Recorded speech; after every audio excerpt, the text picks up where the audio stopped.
Welcome to the review of the Panasonic PX270 camcorder.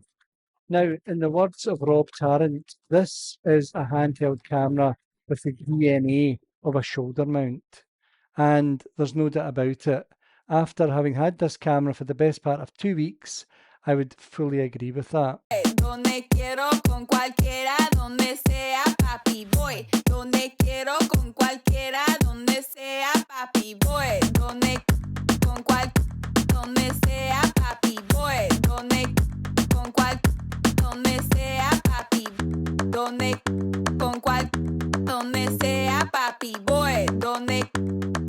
The other night I was up at the Mitchell and you were doing a 2-camera shoot. Is that mainly what you do? Mostly, yeah. 2 cameras or sometimes 3 cameras, remote camera on the stage sometimes, and just saves me a lot of time in the editing later on. Now, you're thinking of changing 2 cameras and you're thinking of getting a PX270? Yeah, I was considering it, yeah. It looks a nice camera. We had a wee look this afternoon. What's your thoughts? I think the pictures look really quite stunning of it, and it's got a lovely rocker switch on it, a very smooth zoom, and it's got a nice 22 times zoom, which looked really good for what I do. The perfect thing about the Panasonic PX270 is 10-bit 422, perfect for green screen work. Now, I've opened up my micro studio just as bare as this, simply to let you see how easy it is to produce a studio like this. This is actually used to be a garage, and what we've done is we've basically, the back wall is now, it's kind of a fluorescent green that we got from B&Q. It's a Valspar mix, and the important thing is it's also got to be matte. But up here we've got a nice wee backlight which just gives me a wee glint off the top of my head here. Over here we've got the ice light, which is a lovely soft light, wonderful for doing pieces to camera. Up there we've got the LED Go 160 with a softbox on it, and of course the studio itself has got the 3 lights up here to basically light myself, and the other 3 lights to basically light the backdrop. So all in all, we've got everything set up to do pieces to camera, green screen work and product shots. We had a once-in-a-lifetime opportunity to film a real news story, one that actually meant something. It was 10 years of Glasgow and Emirates Airline. So what they did was brought in an A380 Airbus, takes 800 passengers, and here's the story.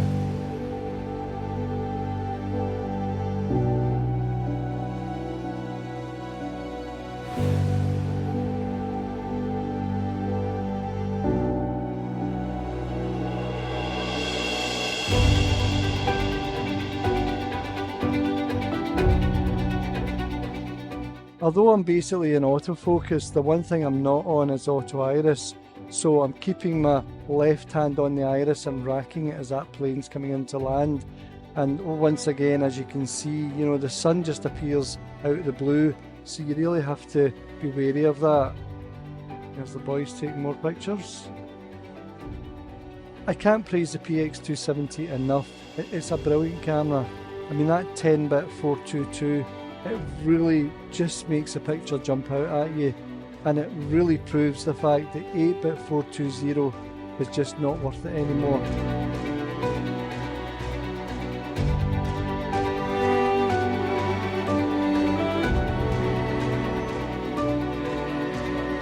There's a chat with an AF101. I've got to say that would not be my choice of camera in this type of story. The one thing that stands out for me is just the clarity. Look at the depth of blacks, the reds. I mean, it's just such a natural picture. I'm not used to seeing this from Panasonic. And just for you guys, here's the full 22 times zoom. So you're tightening the lady, pull back. Now it's a variable zoom, so you can go as fast or as slow as you want. And there I am, I'm just slowing down. And bump, look at that, 28mm, fantastic. Once again, the snapper's getting ready to take more pictures. And there's my friend Alan, he was down with his NX3 getting some pictures. He absolutely loves planes. And now it's over to David Miller, BBC Scotland. Yes, indeed, Sally, a very big day for Scottish aviation and for Glasgow Airport. And here's the reason right here. Emirates Flight 27, an Airbus A380 carrying more than 500 passengers, which touched down here and entered Scottish aviation history within the last hour. The aircraft's huge, obviously, a wingspan of almost 80 metres. She stands almost 24 metres tall. I'm delighted to say I'm joined here on the tarmac at Glasgow Airport by Captain Ian Weir, the Scotsman who flew the A380 into Scotland for the very first time. Thank you. A very special day for you, Captain. It is, yes. It's a great honour to be the very first pilot to be allowed to fly an A380 into Glasgow. It's a real privilege. Very pleased. And you're a local boy born in Clydebank. You flew over your hometown as you made your final approach. I did, yes. Over Clydebank, I could see my old school and where I grew up. It was lovely. We've mentioned huge crowds turned out around the airport to catch a glimpse of this aircraft.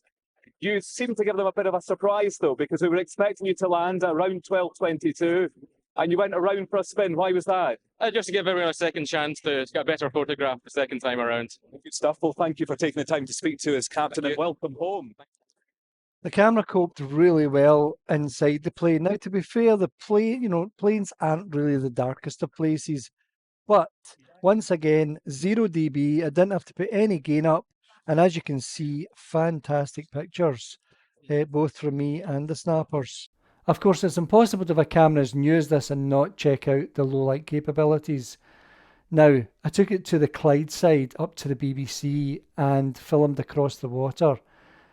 I was quite amazed at the pictures I was getting from it 0 dB, let alone 6 dB and 9 dB. But really, it's the old story. If you want to keep the noise down, keep it to 0 dB. But the pictures I get out of this camera were stunning.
The camera's menu system has gone away from what you would get with, say, the 101 or the 160.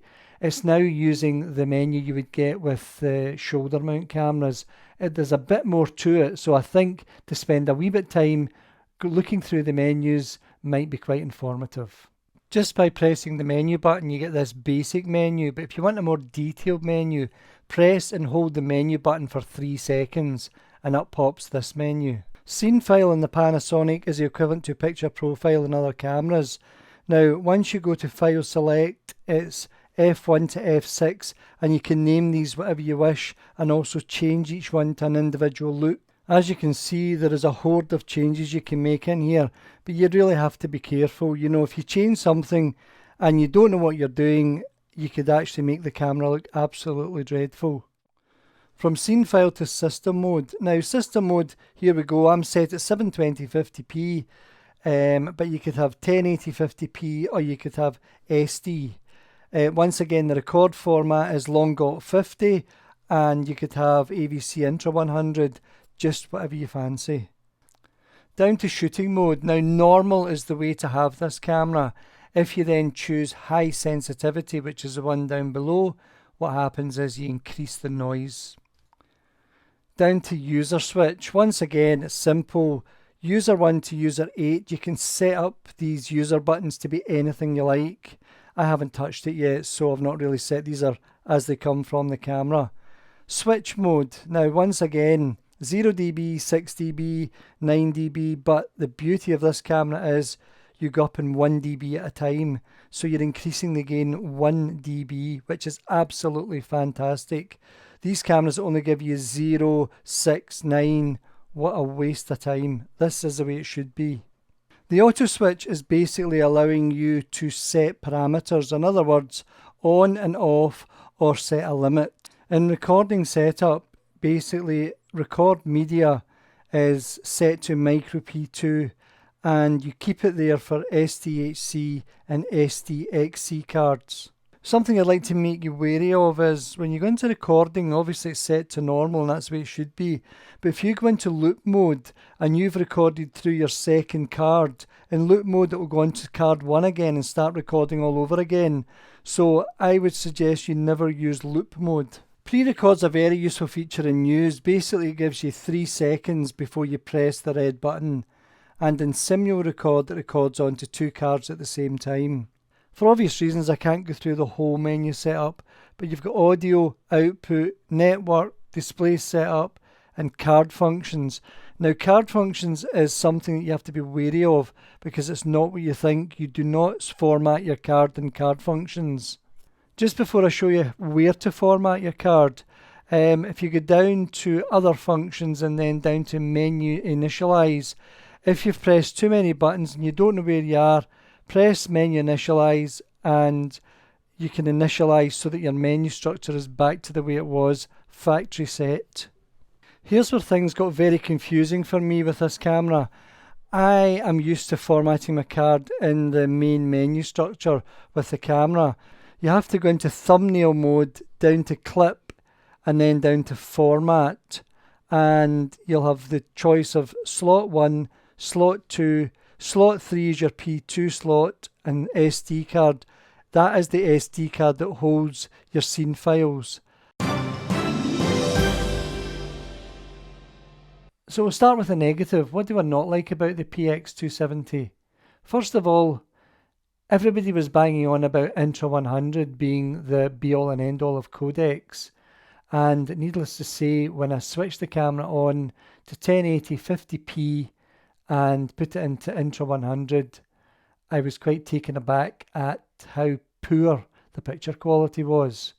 It's only when you magnify the frame you can actually see the noise more apparent, although you can actually see it in 100%. But if you see it now, you can see that the intra frame is far noisier than long GOP. The second thing that annoys me is the lack of thought that has gone into this viewfinder itself. Now, the viewfinder inside is fantastic, and I'm not complaining about that.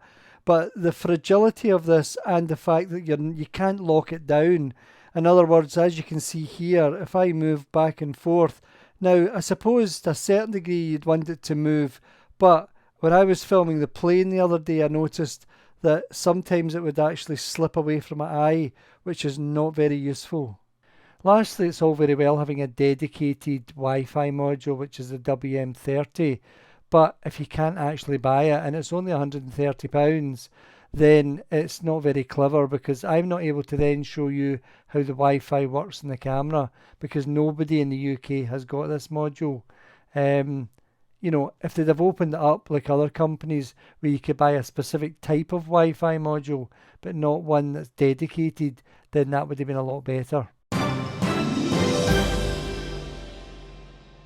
So what about some positives? Well, the first positive is, and it's the main secret that I kept from everybody, is that long GOP 50 actually gives you better pictures than AVC Intra 100, which, apart from being a major surprise, the important thing to take out of this is that you do not have to have a P2 card to work with this camera if you're using Long 50, because basically what you can get is SDHC cards class 10 or SDXC cards class 10.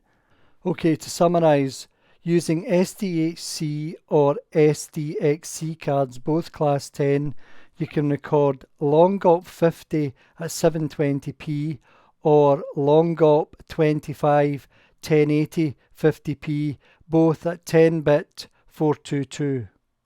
With a micro P2 card installed, you can record any format whatsoever, from AVC Intra 200 all the way down to basically SD. There's also one important major difference between micro P2 and SD cards, and that is if something goes wrong with the camera recording, your micro P2 card will store what you've recorded already, where there's a good chance that your SD cards will lose the information.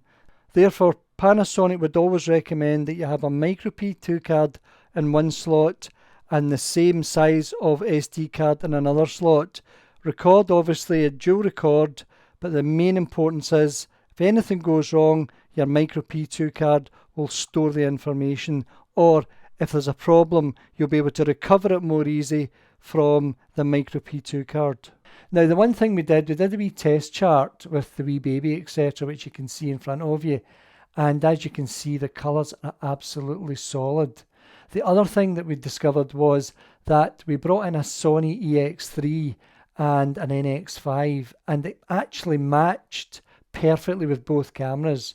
So I don't know what Panasonic have done, but they've obviously adjusted their matrix, because now you can do a 2 or 3 camera shoot, 4 camera shoot with 2 Panasonics and 2 Sonys, and your pictures will match perfectly, which is fantastic. And the other major, this is big, is the viewfinder. Apart from it being very usable, Panasonic have thought about it, and as soon as you put your eye to the eye cup, the viewfinder switches on, which saves battery, but is it's just a fantastic feature. I've only ever seen it on a GH3, that particular sensor mode, where as soon as you put your eye to it, it lights up. But this is, in a camcorder of this type, that is a major bonus. So there you have it. That is the Panasonic AJ PX270 camcorder. 10-bit 422 50 megabits a second. It doesn't get any better than that.